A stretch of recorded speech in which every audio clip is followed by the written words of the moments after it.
that song. Mike's Daily Podcast. Episode 964. I'm putting the claps in today. It's part 2 of my Into an interview with the lovely Texas country music singer-songwriter MADELYN Victoria. Plus we hear from Madame Rootabega, Valentino, Bison Bentley, and Chely is here again. And I am Mike Matthews. We're here at Cafe Anyway, located somewhere in Podcastro Valley, Mont. Mike's Daily Podcast. And if you could, please clap along with today's opening song show, Mike's Daily Podcast.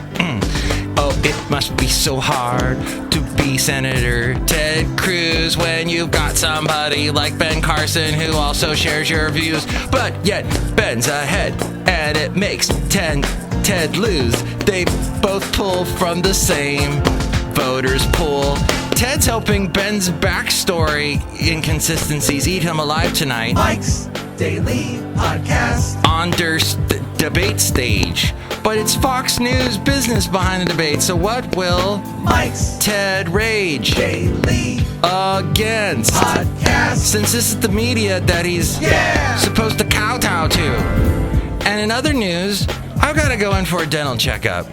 But my dentist is a jerk. Fun times. Thoughts? Same. He's so I've got like Anthem and they give you a dentist, and I went to this guy before and I spent like $400. He's like, ooh, you know, you really need to clean your teeth. And my teeth hurt for a year. What's that? $400 is not like a teeth cleaning. No, that's dumb. Especially if you have insurance. Wow. I don't get it, Haley Barber. Why do I keep calling you Haley Barber? Please don't call me Haley Barber. I won't call you Haley Barber anymore. Do you mind if I start undressing? Oh my. I always get that reaction. All right, so do you want to say anything about the debate? No. I have topics. Oh, dear Lord. I have topics. I put topics on pieces of paper. Okay. Oh, let's jump to this topic real quick. Okay. I think my appendix is about to burst. Wonderful. Is the appendix on your left side? I don't actually know. I think it may be more to your right. Oh, really? Okay, then I'm okay. But what's the thing on your left? Hernia? Maybe I got a hernia. I don't know. It's kind of like a really low sort of throbbing that I sometimes feel. Okay, I don't think the throbbing is an appendix. It kind of feels like someone's like putting their finger against the side of my body. Oh, that's me doing that. Okay. Yeah, that would be. Oh, the pain went away. Oh, that very much could be like a hernia or some sort of an ulcer type thing. If the pressure there relieves it. I saw it in a movie once. That explains last week after the 3 cups of coffee and I got really sick. My stomach has probably some issues. Yeah. Okay, thank you, Dr. Haley. You've solved it again. No, dear. The views and opinions expressed on this program are not necessarily those of anyone. Anyone in particular. Yeah, always consult with your local medical expert before making any medical decision. That's a good advice. And then today, I wanted to let you know that MADELYN Victoria complimented us on Facebook. She said to all our fans, listen to the show. The interview's funny. And then Mike has some really funny sidekicks. Yay! Because I have so multiple real sidekicks. Yes. No, you're the only real person. It's true. Brewmaster is starting to become his own person. He is. He's a violent, angry guy. You should see him like try to phase into existence every time like he comes onto the show. It's pretty horrific. Yeah. It's it's like a sci-fi. You don't want him to come into existence. Yeah. You want him to don't come back here. Which brings me to my second topic. Hit the road. Which brings me to my first topic. Teleportation videos. So, as you know, yesterday we discussed YouTube videos. I almost said MTV videos. Dude, you see this Cyndi Lauper video? It's way cool. Oh, Oh, time after time. She's got the dog. Yeah, and she takes her hat off and her hair's all weird, and the boyfriend's like, oh, I don't want that anymore. And then she's like, bye. If you're lost and you look and you will find it. Time after time. If you fall, I will catch you. I will be waiting. Time after time. The band The Hooters sing with her on that song. That's cool. The Hooters also did. And we danced like a wave on the ocean, romance. We were liars in love. Okay, so teleportation videos. We have been on like a 70s and 80s music kick today. We had several discussions earlier before you got here, listener, before the microphones were turned on, about 70s music and about Spirit in the Sky, Norman Greenbaum in the 70s, and Dragging the Line, and then what was it? Dragging the Line. Cream. We were talking about Cream. Cream. Eric Clapton, Layla, Cocaine, Derek and the Dominoes. She don't lie. She don't lie. Cocaine.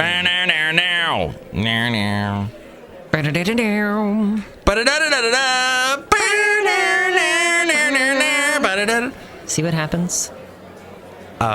There's a place in Hollywood called the Magic Castle, which is often made fun of on Arrested Development, if that show were still on, but it's not. They made fun of it a lot because that show had magicians in it. Anyway, magicians go to the Magic Castle. You have to be invited, blah, blah, blah. It's some hoity-toity thing. Right. But I got to go because I knew a record representative dude, and he invited me. And he said, sit down at this bar, said the record rep, because he was from Long Island. And he said, watch this. And there's a piano there, but there's no one behind the piano. And he said, go ahead, make a request, Mike. And I go, Layla. And all of a sudden the piano keys did the total da-da-da-da-da-da. And I'm like, oh, wow. And it's all by itself, because they're like a ghost is playing the piano. Fascinating. That's her little trick. And then we saw a magician. I don't know. Do you like magicians?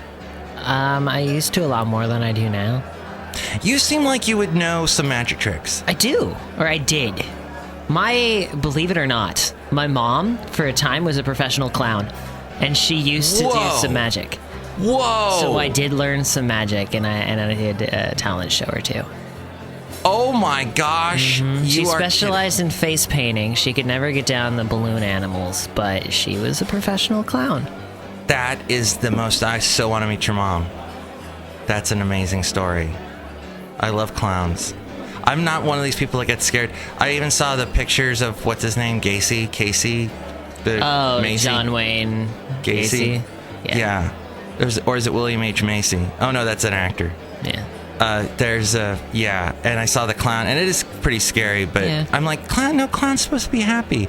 It's a human putting paint on his face or her face and going, ha ha ha, kids, be happy.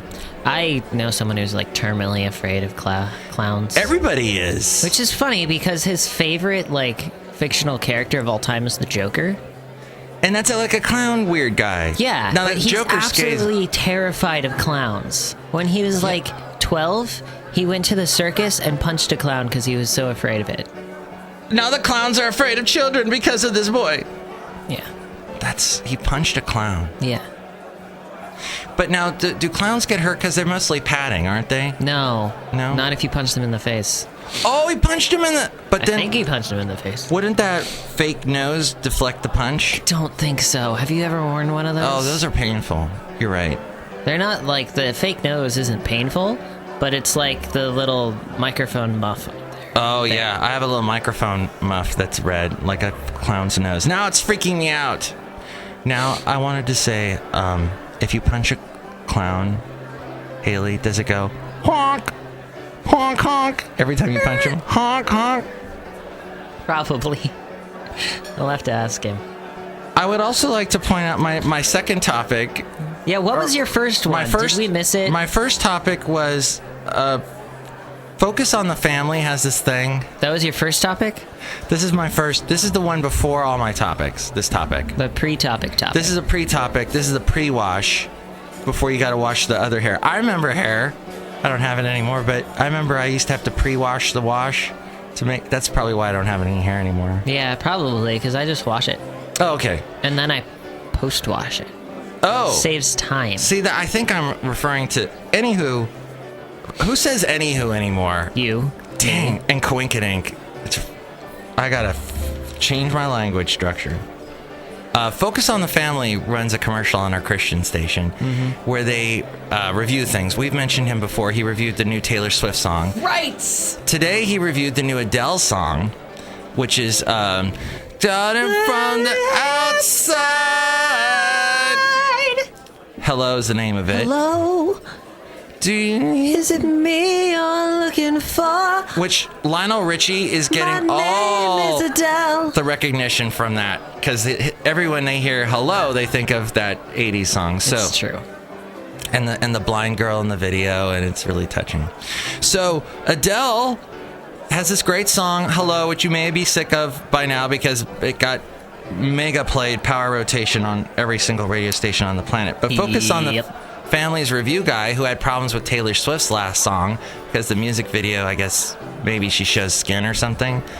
But his problem with the Adele song was, he goes, it's not soulful enough. She needs to show some more of her soulful side. She's not black.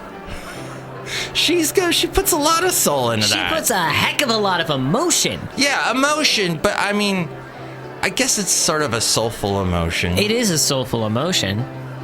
But baby, I mean, baby. It's not got like a groove. Yeah, it's a ballad. Yeah. Anyway, that was his complaint. She's not a soul singer. No. She's Adele. Well, yeah, she's Adele. She sings ballads and she sings things. Rolling in the Deep. Yeah. Like, the most soulful thing she's done is Rumor Has It. Ooh, yeah. Ooh, she is wondering, but that's a song about her ex-boyfriend finds a younger girl. That makes sense. That's what it sounds like. She is half your age. Yeah, her ex-boyfriend has a new girlfriend that's younger. Yeah, and I bet that is the reason that you came. Even though that song came out on the album 21, I mean, who's freaking half her age at 21? And whoever's dating that girl should go to jail.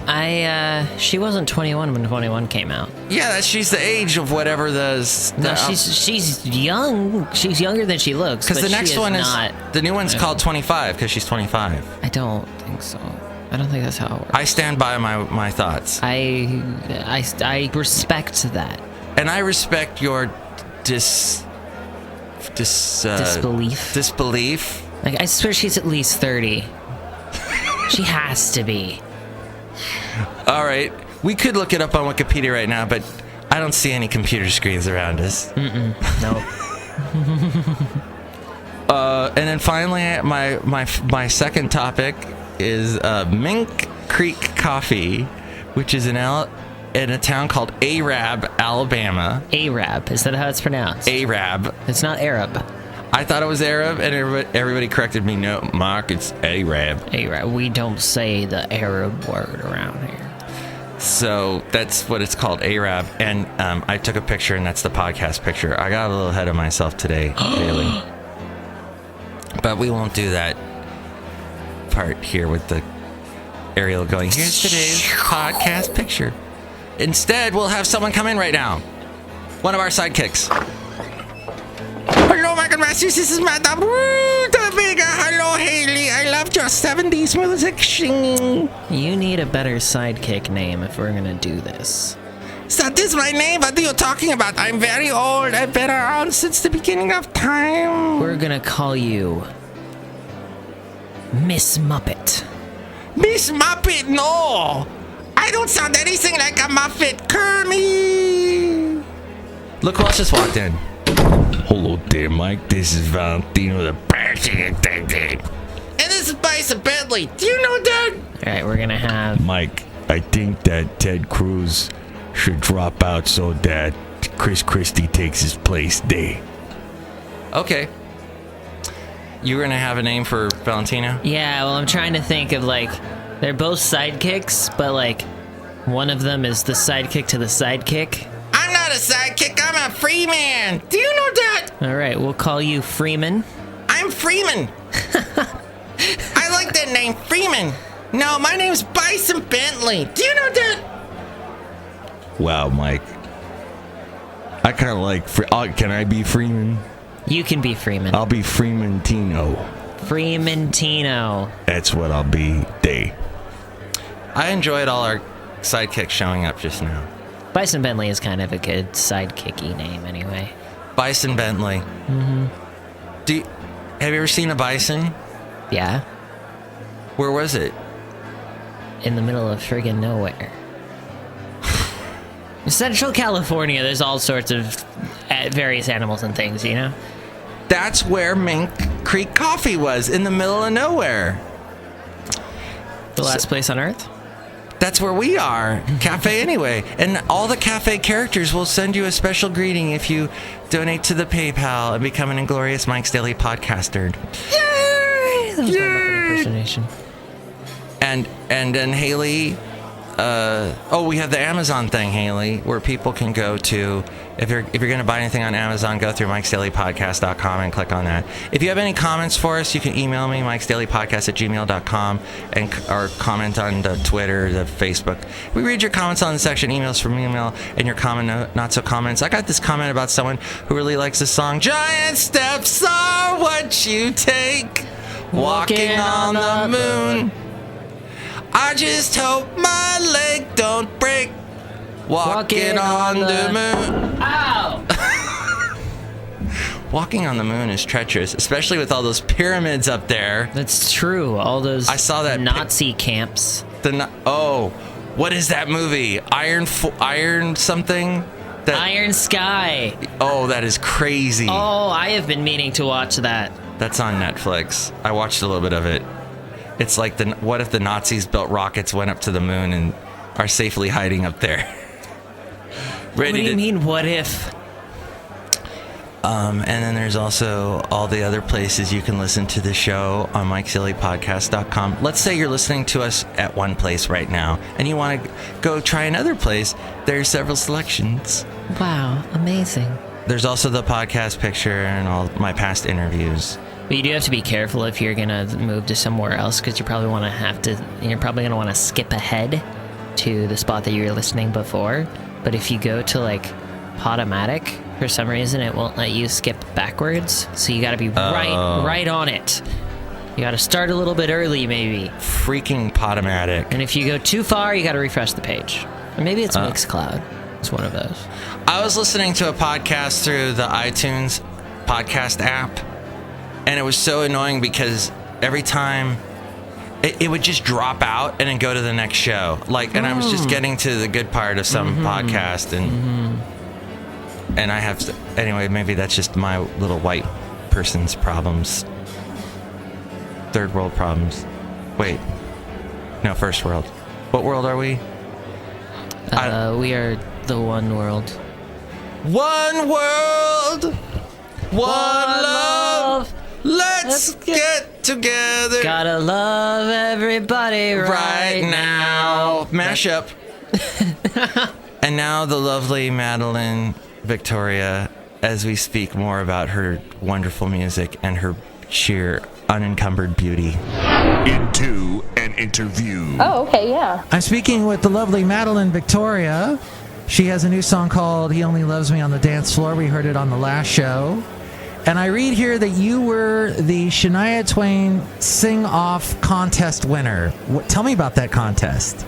Yes, of course. It was back in, I believe, 2012. I entered a contest that one of my good family friends told me about. She goes to Vegas a lot, and she saw this on the Caesars Palace website that they were advertising the Shania Twain Sing-Off contest, and they were doing this because of Shania Twain's residency there.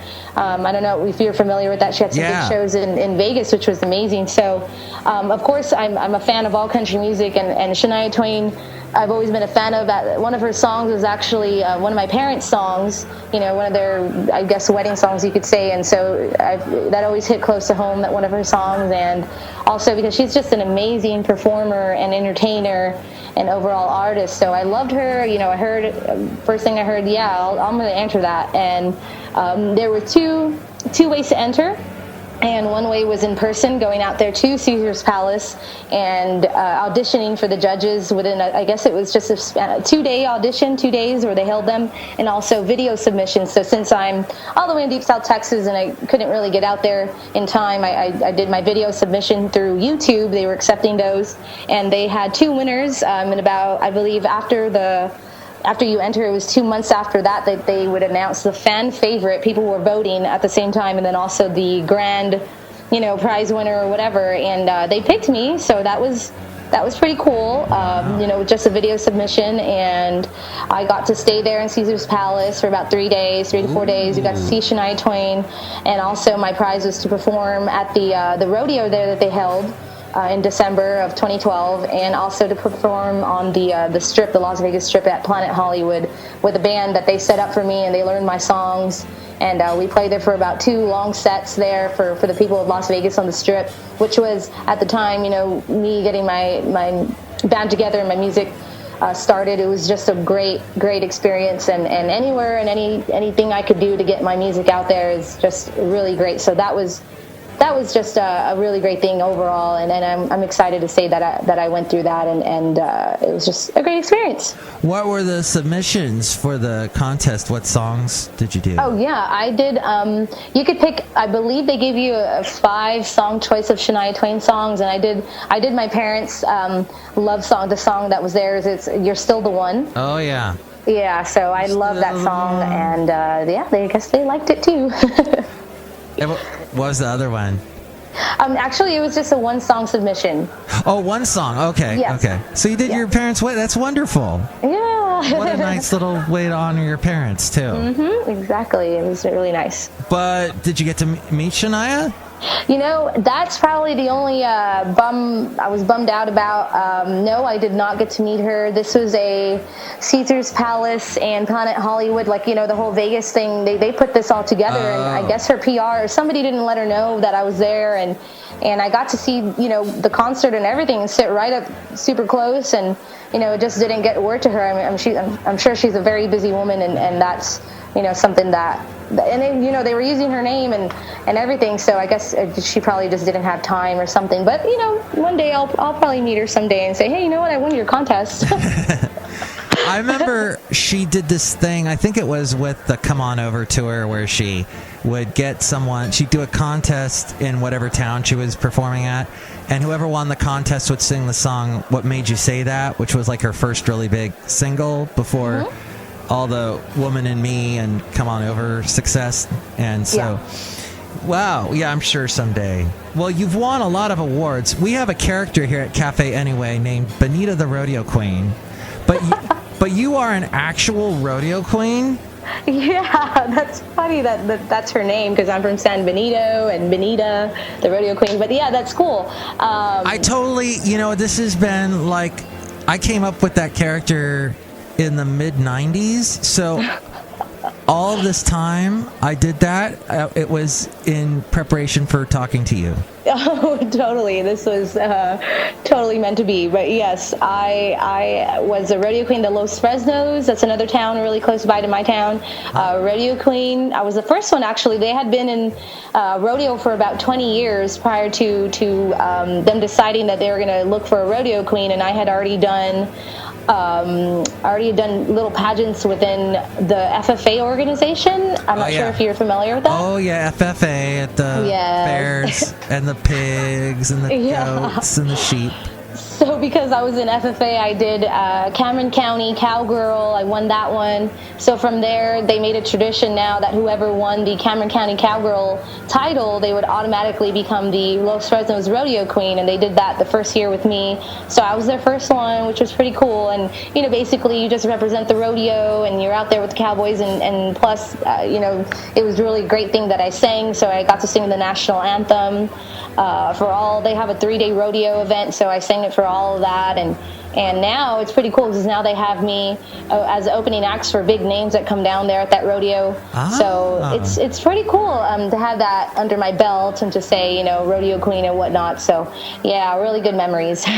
What are some of the other crowns? You've won a bunch of things, like different crown. You were queen of this and queen of that, and yeah, another thing. Well, I was homecoming queen, but you know, I didn't know that there was a pageant, a statewide and then a nationwide competition for you know, in Texas, the Texas Homecoming Queen, and then at the national level, it's America's Homecoming Queen, actually in California. And this was my senior year, and I, like I said, won Homecoming Queen, and I got a letter from the America's Homecoming Queen Association that they would like me to enter.